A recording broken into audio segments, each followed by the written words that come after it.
started making music when I was composing music from about 15, and that's because I was playing in a lot of jazz big bands and orchestras, and I was studying all the arrangements of the compositions, and started to think I could rearrange this, or there's a tune I haven't got any scores for, so I'll score out my own version of it.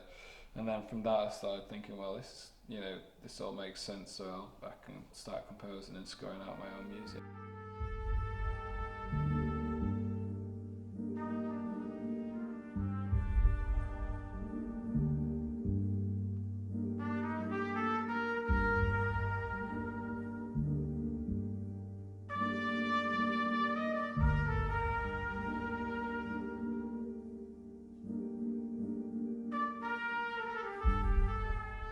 I started writing music. I've always been a musician, so I started writing music since I probably turned 18. I started writing my own stuff because I left college, got my own studio. I went and bought my own studio, like all the equipment and everything. I decided, well, why not? I'm not doing anything else really. I'm, obviously passionate about music and stuff, so I thought, well, why not just start writing my own stuff? I'm still doing it now.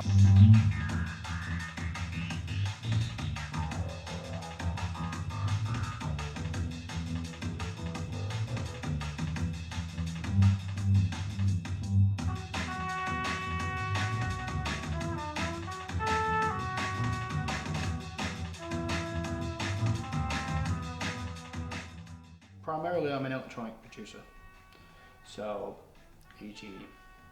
sort of like the dance scene, sort of drum and bass scene. I've sort of dabbled my hands in dubstep, and I would have to say, if there's any artist that would inspire me to absolutely write anything, it's got to be The Prodigy, because they write absolutely anything.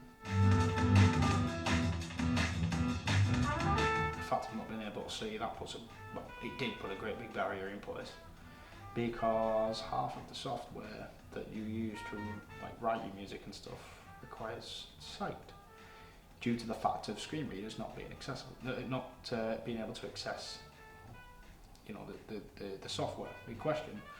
So I managed to come across Cakewalk Sonar, which works because there's scripts for it, for a screen reader called JAWS, so that works pretty much flawlessly for me all the time.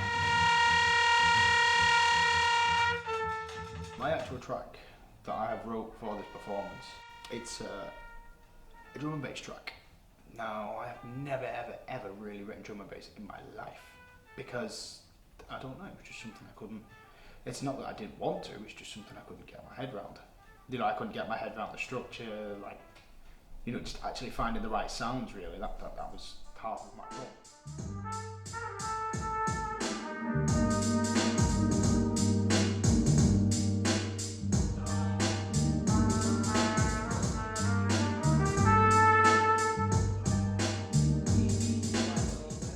This project is all about a collaboration between Matthew Halsall and Drake Music. We have participants who have come to the project to remix and rework Matt's back catalogue, create their own tracks out of some live samples that we laid down on the first day of the project.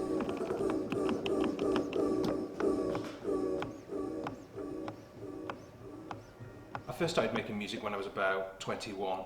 It was through kind of hip-hop music that I started to want to make music, and it was a natural progression from me being a turntablist as well.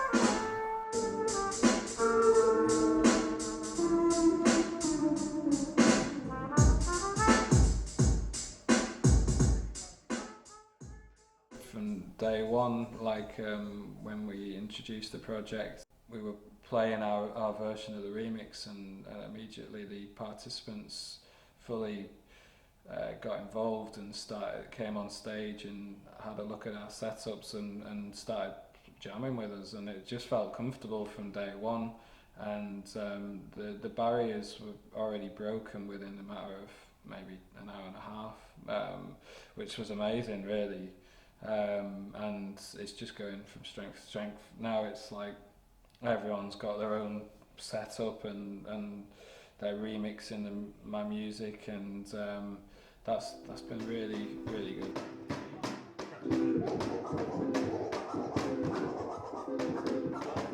So it's all about us sharing our skills. The producers themselves are learning a lot from our team of associate musicians and Matt, and likewise I think we're all learning from the participants. Yeah. I started with Drake working primarily with assistive music technology, using sound beams and such like. Learning to use a lot of the assistive music technology is no more complex than learning to use a sampler or a keyboard or something like that, so it didn't take me long to adapt.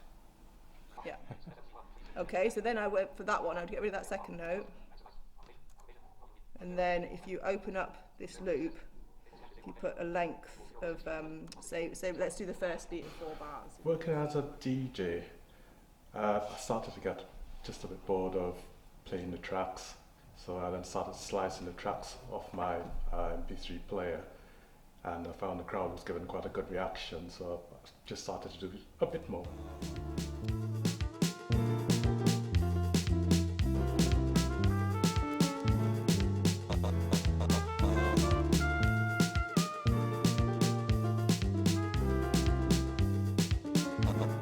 My preference is for soca. I also enjoy rap, hip hop, some pop music. The artists that inspire me: David Rudder, soca artist from Trinidad, Marshall Montano, Bunji Garlin, Fayan Lyons, and Destra.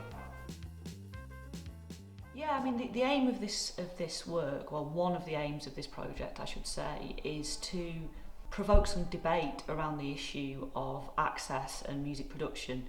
So, for example, I've studied a little bit of sound engineering and music production at different places in Manchester, and I've noticed that those particular places haven't been really in the slightest bit accessible, and I want to draw attention to that issue.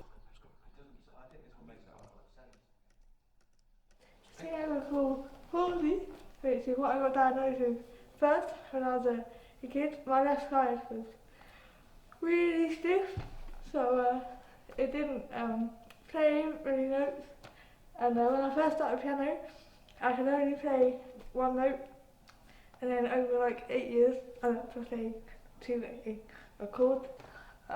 Before this course, I'd never used any technology to do music. I always play it like on my instruments that I had, so I'm getting experience on using the different programs that I can use in the future to do sessions with children that I teach and adults.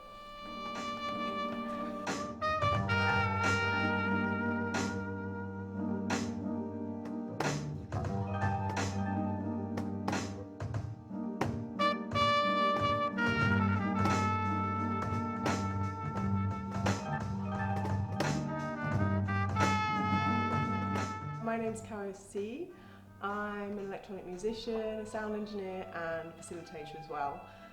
I started making music thanks to being laid up for 5 years while living in a double-decker bus, and just started messing around with a synthesizer, got very interested in the manual, and before I knew it started playing around with drum machines and 4 tracks and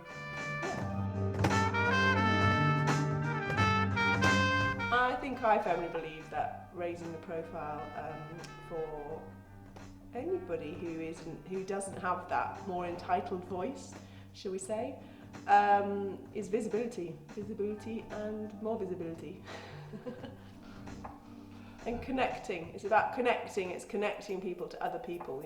Music is about communication.